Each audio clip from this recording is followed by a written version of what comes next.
땅이라는 말이 몇 번 나왔어요? 땅. 땅 몇 번 나왔어요? 4번. 4번 나왔어요?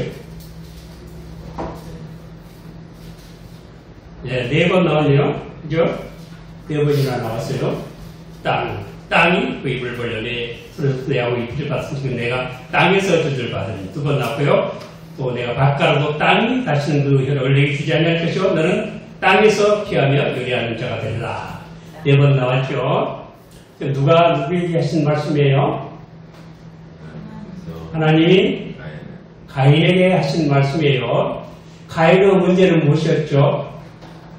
가인의 문제가 무엇이었어요? 가인의 원래 문제는 제사를 잘못 드린 거죠. 제사를 잘못 드린 이유는 뭐냐면 가인의 마음이 영적으로 아주 제사 드리기에 부적합한 그런 상태였다 이거예요. 그러니까 영적인 문제예요. 제사 드리는 거 영적인 문제인데 그 벌은 자연적인 문제로 벌어졌죠. 영적인 문제와 자연적인 문제, 물질적인 문제가 연결되어 있다 하는 점을 오늘 우리가 잠시 상고하면서 내를 나누고자 하는 것입니다. 자, 우리 성경은 제가 이 창세기에서 종말론을 보아야 한다 그런 말씀 몇 번 들었는데요. 그것은 창세기 처음부터 끝까지 이 일목요연한 어떤 통일성을 가지고 있다 하는 것을 의미하고 또 그만큼 성경은 권위가 있다 하는 것입니다. 그렇기 때문에 성경은 또한 가신성, 성경은 믿을만한 책이다 하는 것들을 의미하고 있습니다. 그래서 지금 이 한마디 말씀 속에 또 종말론이 또 들어있어요. 오늘은 그 점을 살펴보고자 합니다. 영적인 것과 자연적인 것. 우리가 흔히 구약은 자연적인 복을 주시고 신약은 영적인 복을 주신다. 그래서 영적인 것으로 끝나는 것 같지만은 종말론은 그렇지 않아요. 우리 하나님은 하늘을 지으신과 동시에 또한 땅도 지으신 분이에요. 그리고 사람의 육체를 지으신가 하면 영혼도 또한 지으셨어요. 그러니까 영적인 것과 자연적인 것이 언제나 같이 가도록 그렇게 역사를 하시는 것입니다. 그렇게 해서 우리가 이 세상에 사는 동안에도 거룩과 영광이 같이 가요. 거룩한 사람의 영광이 부여되는 거예요. 또 미덕과 행복이 같이 갑니다. 미덕을 행하는 사람들은 행복으로 가게 돼 있어요.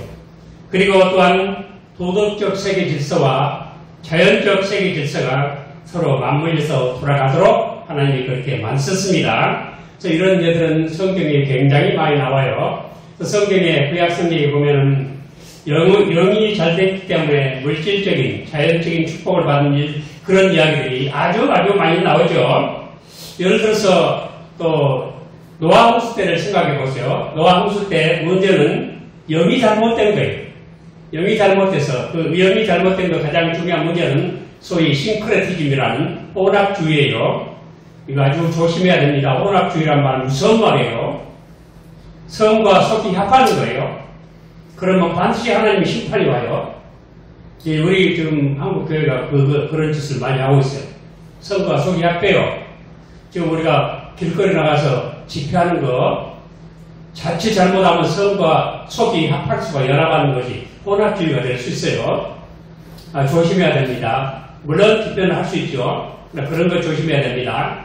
혼합주의가 되면 반드시 하나님의 심판이 옵니다. 그래서 노아 홍수 때 혼합주의라는 영적 문제 때문에 온 세상이 물로 심판을 받고 지금 말하면 자연세계가 저주를 받고 심판을 받는 거예요.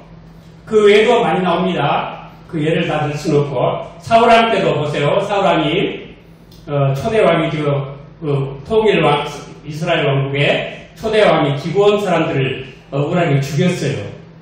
그 결과 3년간 비가 오지 않았던 거예요.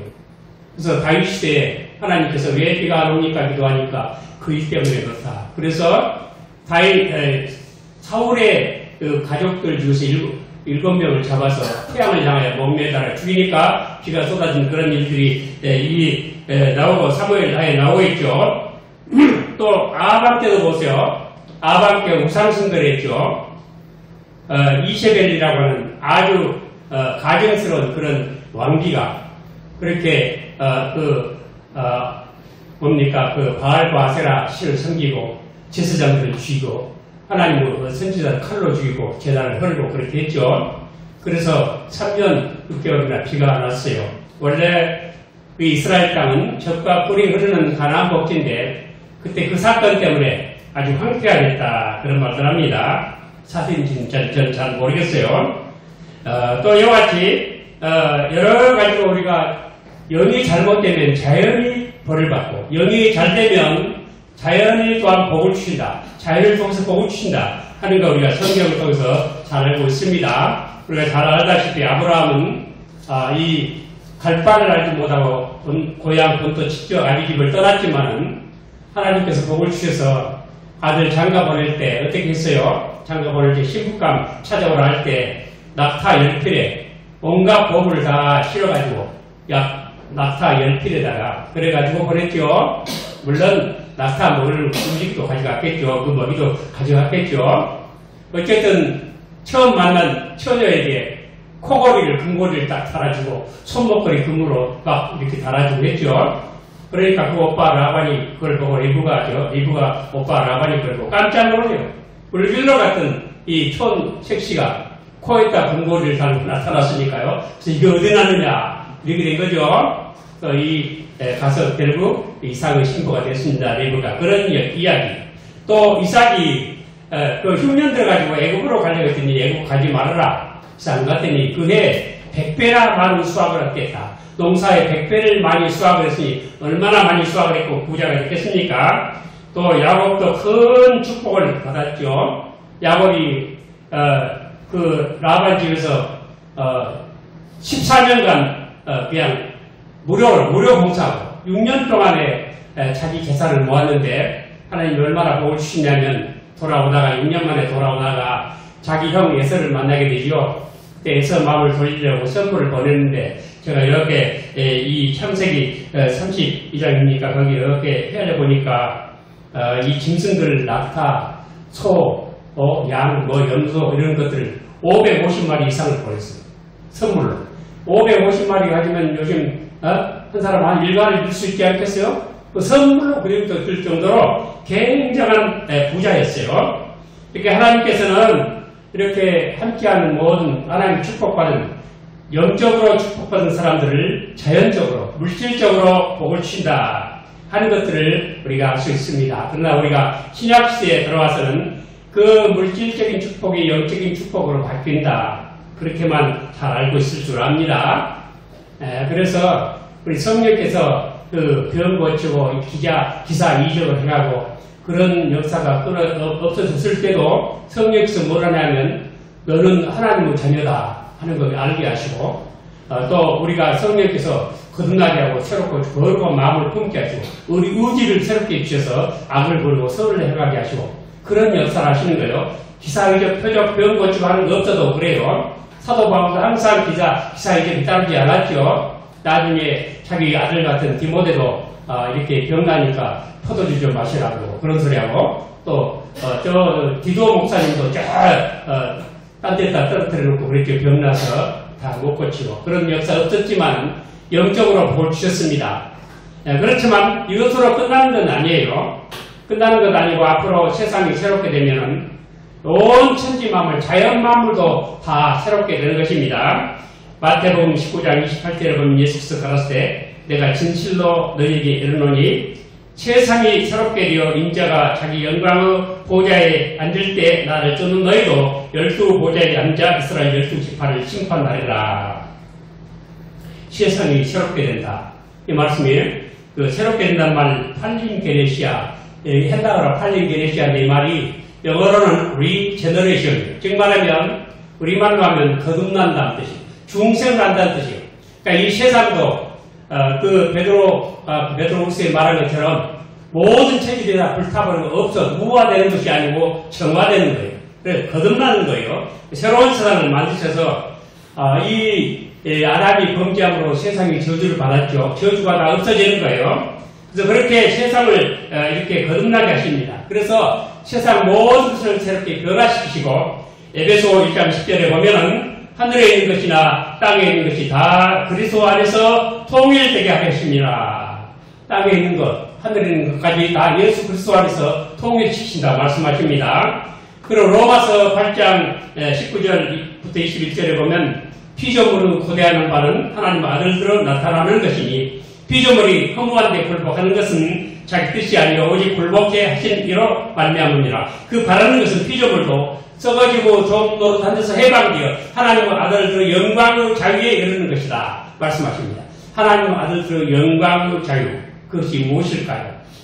이 세상 천지 만물, 자연 만물이 은혜 가운데 이렇게 변화가 됩니다. 중생을 합니다. 그래서 아주 영광스럽게 되고 썩어지는 것이 없고 해가 없어집니다. 아마 높은 데서 떨어지도 안 죽을 거예요. 나는 그렇게 확실히 믿어요.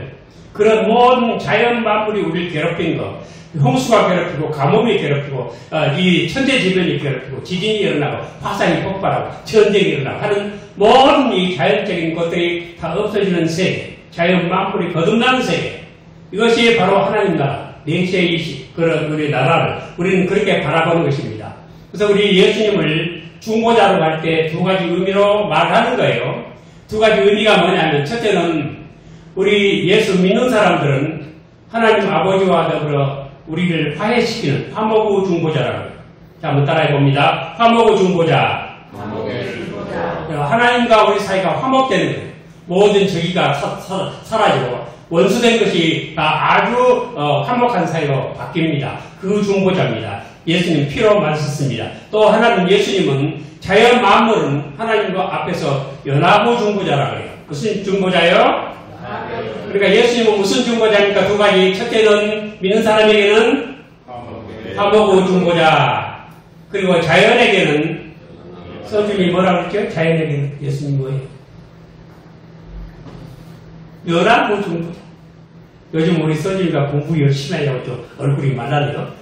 연합의 중보자예요. 다시 한번 해봅니다. 확실히 알고 있어야 돼. 예수 그리스도는 우리 믿는 사람에게는 무슨 중보자?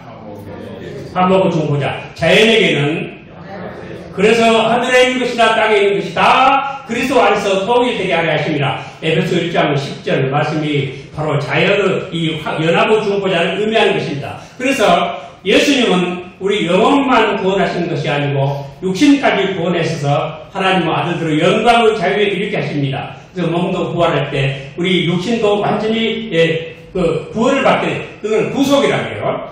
그리고 우리가 거하는 몸이 거하는 모든 천지 만물, 자연까지도 다 이렇게 팔랭게레시아, 즉 말하면 거듭나고 새롭게 되고 중생을 해서 자연 만물도 다 새롭게 되는 것입니다. 그래서 우리 예수님은 어떤 구원자냐면, 아까 믿는 자에게는 무슨 중보자? 화목의 중보자. 자연에게는 연합의 중보자. 그래서 예수님은 완전한 구원자라 그러는 거예요. 뭐라 그래요? 완전한 구원자입니다. 여러분, 이런 구원자를 믿는 우리는 복된 분임을 다 믿으시기 바랍니다. 근데 언제 신학교에서 제가 그 신학교 가르칠 때가 있었는데, 그 졸업을 앞두고 그 사정식이라는 게 있어요. 학생들을 이제 하나하나 면접을 하는 거예요. 근데 한 학생이 저 연세대 조예과 나온 학생인데 공부를 많이 하고 영어도 잘하고 그러는데 그분이 뭐라 하면 기독교는 종교가 아니다. 기독교는 생명이다. 그걸 주장을 하는 거예요. 근데 다른 교수들이 다 그 말에 그 동조라고 따르더라고요. 그래서 제가 그건 잘못된 말이다. 기독교는 종교다. 그러니까 아니라는 거예요. 꼭 우기더라고요. 끝까지 우겨요. 우리 성경길 목사들이 고집이 있어요. 자기 주장을 절대 양보를 안 해요. 근데 기독교는 생명이다. 얼마나 근데 멋진 말이에요. 그럴듯하잖아요? 거기에 무슨 꼬투리를 잡아요. 생명이라고 하는데. 기독교를 높이려고 하는 말이에요. 근데 그 말이 어디서 나온 줄 아세요? 저기 천안 어디 가면요. 교회 이름이 원네스 교회가 있어요. 원네스. 뭐냐, 원네스. 하나됨이라는 뜻이에요. 그걸 자유주의 신학자, 그 아버지라고 불리는, 누굽니까? 슐라이어 마커란 사람이, 그 사람은 종교가 뭐냐면, 절대 의존의 감정이라고 해서, 감정. 우리 종교를 감정에 들어요. Absolute feeling of dependence. 절대 의존의 감정이다. 그런데, 거기서는 뭐라고 하냐면요, 하나님이 성육신 하심, 이 종교가 뭐냐? 하나님은 성육신 하심으로 말미암아 사람 이 인성이 신성과 원네스 되는 것이다. 하나 되는 것이다. 그리고 우리 인간이, 모든 인간이 디이피케이션, 신격화되는 것이다. 그 하나됨이 바로 그 생명이다. 하나님의 생명과 사람의 생명이 하나 된 그 생명을 말한다. 그것이 기독교다. 그런 생명, 그런 의미예요. 그러니까 기독교는 종교가 아니고 생명이다 할 때, 그런데 그 생명이 여러분들 생각해 보죠. 우리 사람이 신격화 됩니까? 신격화된 생명입니까? 그 생명은 아니에요. 성경이 말하는 생명은 아니에요. 우리가 구원받아도 사람은 사람이에요. 피조물은 피조물이고 하나님은 하나님이세요. 그러나 우리가 구원을 받으면 뭘 하냐면, 이제 이 그러면 종교가 뭐냐? 우리가 말하는 종교는 언제가 제가 그랬죠? If Christianity be true, it is not a religion, but the religion. 만약 기독교 그게 진짜라면, 사실이라면, 기독교는 하나의 종교가 아니고 기독교 그것만이 종교다. 그 뜻이에요. 그러니까 종교가, 우리 기독교가 말하는 종교는 뭐냐면요, 성령 안에서 하나님과 교통하는 생활, 성령 안에서 하나님과 교통하는 삶, 이것을 말하는 거예요. 더 간단히 말하면 하나님과 교통하는 생활이에요. 삶이에요. 뭐예요? 종교가 뭐예요? 하나님과 교통하는 삶이에요. 근데 이것은 성령으로 우리가 하나님과 교통하는 삶이기 때문에, 생활이기 때문에 신학보다 훨씬 범위가 넓어요. 좁아요?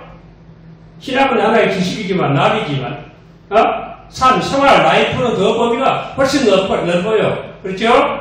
지식도 있고, 감정도 있고, 의지도 있고, 그랬죠?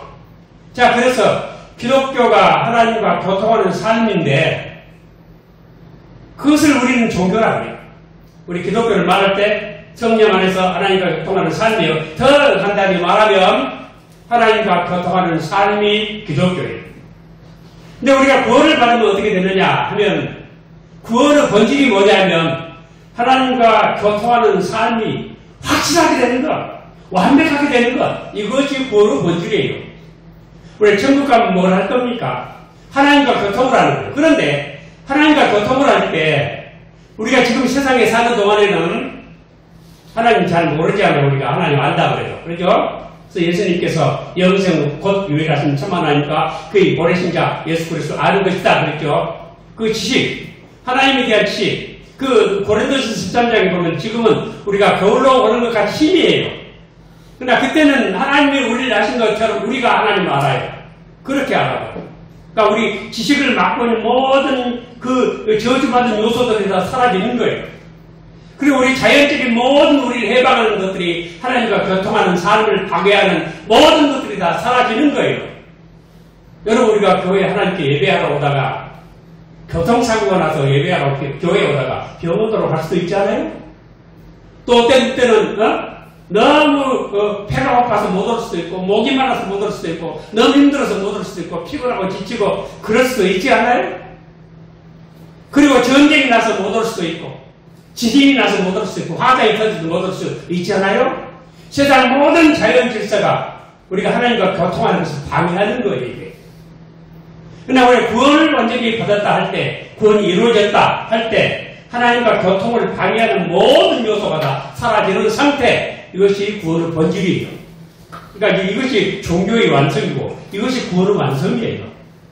우리가 이런 원리를 가져야 돼요.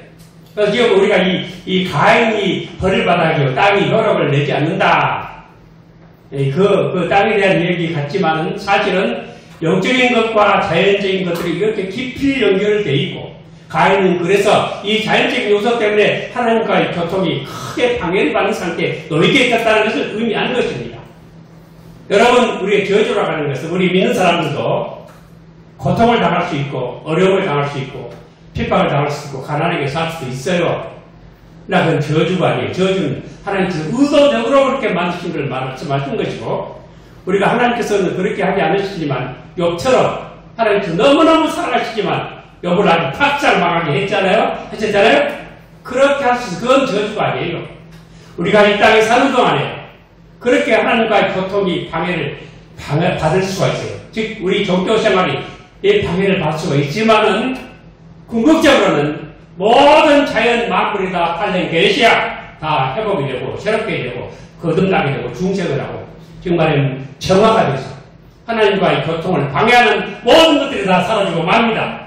그래서 요한계시록 7장 16절 17절에 저희가 다시 줄이도 아니하며 목마르지도 아니하고 해나 아무 뜨거운 기운에 상하지도 아니할지니 이는 보좌 가운데 계신 어린 양이 저희 목자가 되사 생명수 샘으로 인도하시고 하나님께서 저희 눈에서 모든 눈물을 씻어주실 것이미라. 거기는 죽을 수도 없고 우리가 천사처럼 돼요. 사망이 우리를 다 떠나고 없습니다. 고린도전서 15장 16절에 나중에 멸망받을 원수는 사망이라 사망까지 사용시켜버려요. 사망을 사용시켜요. 그 사망이 없고 권세를 이렇게 내세우지 못해 죽음이 없어요. 아무 고통도 없고 완전히 자연 마음이 다 치료되는 그런 상태. 여러분은 상상이 됩니까? 상상할 수 없죠. 상상 못할 이것이 우리 소망입니다. 이것이 오늘날 우리 믿음을 꼭 붙잡아 주실 줄 믿습니다. 믿음이 있는 곳에는 반드시 소망이 있다는 것. 소망이 무엇이냐? 믿음이 흔들릴 때 믿음을 잡아주는 역할을 하는 게 소망이에요. 여러분 지금 여러 가지 자연재해가 있습니다. 환경재해가 있습니다. 화산이 터지고 지진이 있고 그리고 해일이 나고 질병이 있고 그리고 여러 가지 가난이 있고 전쟁이 있습니다. 여러 가지 이 모든 것들이 이 세상은 어지럽기 짝이 없습니다. 그러나 이 모든 세상은 우리 주 예수 그리스도를 말미암아 완전히 구속함을 받을 것이고 우리 새롭게 될 것이고 아무것도 방해를 받지 않는 상태에서 하나님과 더불어 교통하게 될 것입니다. 그때 하나님을 진심으로 찬양하게 될 것입니다. 이것이 우리 영광입니다. 우리 승리입니다. 우리 그때까지 이 자연이 어려울지라도 그런 날이 오기를 바라면서 이런 소망으로 항상 승리하는 우리 모두 되시기를 오늘 주님 이름으로 축원을 드립니다.